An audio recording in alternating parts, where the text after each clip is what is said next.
আসসালামু আলাইকুম, সবাইকে আবারও স্বাগতম হোম ব্লগ কুকিংয়ে নতুন একটা রেসিপি দেখার জন্য। আশা করি কাছে কিংবা দূরে, দেশ কিংবা বিদেশ, যে যেখান থেকে আমার ভিডিওটা দেখতেছেন আল্লাহর অশেষ মেহেরবানিতে অনেক অনেক ভালো আছেন, সুস্থ আছেন, নিরাপদ আছেন।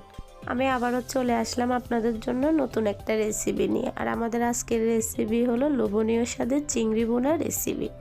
তার জন্য সবার প্রথমে আমি এখানে 250 গ্রামের মতো চিংড়ি ধুয়ে ভালোভাবে পরিষ্কার করে কেটে নিয়েছি। চলে আসলাম রান্নায়। চুলায় একটা ফ্যান বসিয়ে দিয়েছি, তার মধ্যে দিয়ে দিলাম পরিমাণ মতো তেল। তেলটা গরম হয়ে গেছে, এর মধ্যে ছেড়ে দিলাম হাফ কাপের থেকে বেশি পেঁয়াজের পেস্ট। আমি এখানে পেঁয়াজটা ব্লেন্ডার করে নিয়েছি, আপনারা চাইলে পাটায় পিষেও নিতে পারেন।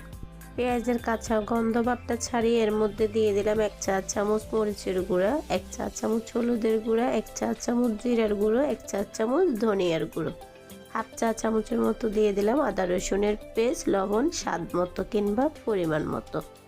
সবগুলো মশলা ভালোভাবে পেঁয়াজের সাথে নেড়ে চেড়ে কিছুক্ষণ তেলের মধ্যে কষিয়ে নিয়েছি। আমি যে পেঁয়াজটা ব্লেন্ডার করেছিলাম সেই ব্লেন্ডার ধুয়ে এখানে দিয়ে দিলাম অল্প করে একটু পানিটা দিয়ে ভালোভাবে নেড়ে ছেড়ে ঢাকনা দিয়ে কষিয়ে নিব যতক্ষণ না মশলাগুলো ভালোভাবে কষানি হয়। ফিরে আসলাম 2 থেকে 3 মিনিট পর। দেখুন মশলাগুলো কষিয়ে উপরে অলরেডি তেল ছাড়তে শুরু করে দিয়েছে। আমি এই পর্যায়ে একটু ভালোভাবে নেড়ে ছেড়ে দিয়েছি। এখন এই মশলার মধ্যে অ্যাড করে দিলাম আগে থেকে কেটে ধুয়ে পানি জড়িয়ে রাখা চিংড়িগুলা দিয়ে ভালোভাবে নেড়ে ছেড়ে মশলার সাথে মিশিয়ে দিচ্ছি। এই পর্যায়ে আমি এখানে অ্যাড করে দিব 4-5টার মতো মাঝে পালিয়ে কাঁচামরিচ। আমি শুরুতেই কিন্তু লাল মরিচের গুঁড়াটা 1 চামচ দিয়েছি, কারণ কাঁচামরিচটা অ্যাড করব তাই। আগে চিংড়ি ভুনাটা ঝাল না হলে খেতে একেবারে ভালো লাগে না। অবশ্যই ঝালটা আপনারা আপনাদের পছন্দ অনুযায়ী দিবেন। ভালোভাবে নেড়ে ছেড়ে এই পর্যায়ে আমি এখানে অ্যাড করে দিচ্ছি হাফ কাপের মতো পানিটা দিয়ে ভালোভাবে নেড়ে ছেড়ে মশলার সাথে মিশিয়ে দিচ্ছি। এখন ঢাকনা দিয়ে রান্না করে নেব 5 থেকে 6 মিনিটের মতো। আপনারা যারা ভিডিও দেখতে দেখতে আমার সাথে ভিডিওর এই পর্যায়ে চলে আসছেন, এখনও একটা লাইক দেন না, লাইক দিতে ভুলে গেছেন, প্লিজ দয়া করে ছোট্ট একটা লাইক দিয়ে ফুল ভিডিওটা কন্টিনিউ করার অনুরোধ রইল। আশা করি ভিডিওটা আপনাদের ভালো লাগবে।